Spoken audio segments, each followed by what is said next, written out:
Salut, c'est Clément. Dans cette vidéo, on va parler de séduction, mais plus particulièrement pour les gens qui ont un métier qui est de près ou de loin d'aider les autres. Pourquoi? C'est parce que j'ai deux clients qui sont dans le domaine de la santé et qui souffrent d'une problématique très similaire, c'est-à-dire qu'ils vont toujours attirer des filles à problème. Ils vont toujours attirer des filles qui vont déclencher chez eux le syndrome du sauveur, qui va faire qu'ils voudront toujours être là pour l'aider, et en même temps, ça va créer une relation vraiment bancale, parce que ce ne sera pas un rapport d'amoureux, entre guillemets, d'amant ou d'amour, mais ce sera plutôt un rapport de soigneur, de thérapeute à patient.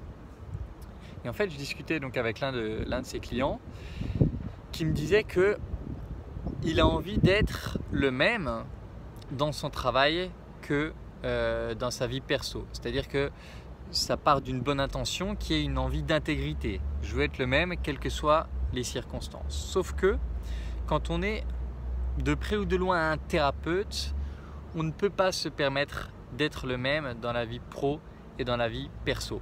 Parce que ce que je lui ai dit, c'est que ça va te soumettre à deux problèmes possibles. Soit, si tu es dans le perso comme dans le pro, tu vas te retrouver à, d'une façon inconsciente, séduire tes patients, tes patientes. Soit, si c'est l'inverse et tu es dans le perso comme dans le pro, tu vas te retrouver d'une façon ou d'une autre, là aussi probablement inconsciente, dans cette situation où tu envoies le signal que tu es là pour soigner ta partenaire. Tu envoies le signal que tu es là avant tout pour la soigner et pas pour créer une relation d'égal à égal. Et donc, c'est ça qui va faire que tu vas te comporter de manière subtile, de façon à envoyer ces messages de « je suis un soigneur, c'est qui je suis là pour soigner, je suis là pour aider » et donc attirer des filles qui ont besoin de quelqu'un pour être là, pour les porter, etc. Et donc qui ne vont pas vouloir d'une relation d'égal à égal et qui vont rejeter avec agressivité une relation d'égal à égal. Et donc c'est important de déterminer qui tu veux être dans le privé, qui tu veux être dans le pro. Et la question qui peut un peu se poser là, c'est ouais, mais est-ce que c'est pas inauthentique? Est-ce que je vais pas être amené à être fake, soit dans le pro, soit dans le perso? Et là, je vais vous apporter un peu l'idée de posture. Imaginez que, je sais pas, vous êtes dans la rue avec un proche, et là quelqu'un vient vous agresser. Vous allez vous mettre dans une posture agressive. Est-ce que pour autant c'est inauthentique?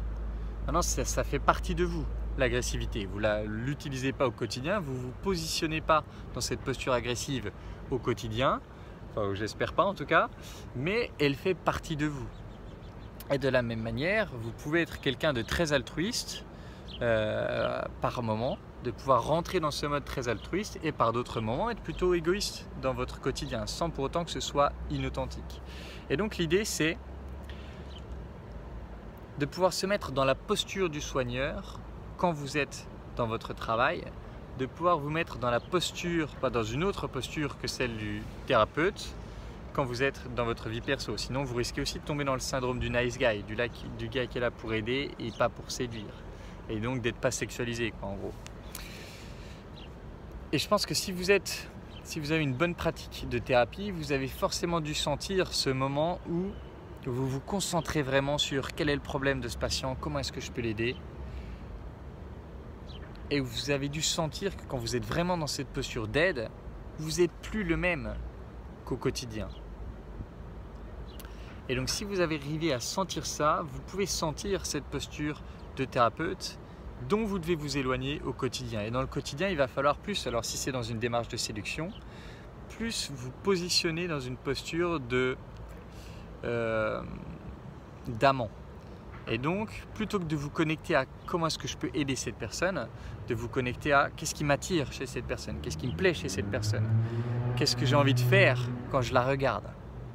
Et là, vous allez glisser dans une posture plus sexualisée qui éliminera à la fois les problèmes de syndrome du sauveur, à la fois les problèmes de nice guy et à la fois les problèmes de ne pas être sexualisé.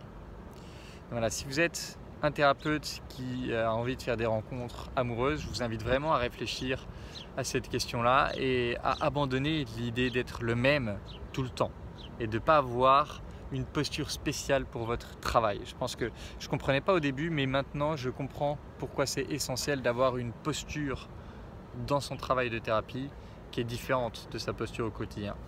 Voilà, j'espère que cette vidéo pourra vous aider et si vous voulez travailler avec moi, on va recommencer une école des guerriers probablement vers fin septembre. Donc vous pouvez dès à présent postuler sur les liens qui sont dans la description et puis on verra pour comment travailler avant septembre, comment commencer le travail dès maintenant en attendant le départ officiel de l'école des guerriers. Voilà, c'est tout pour cette vidéo. En attendant la prochaine, je vous embrasse et je vous dis à bientôt. Ciao.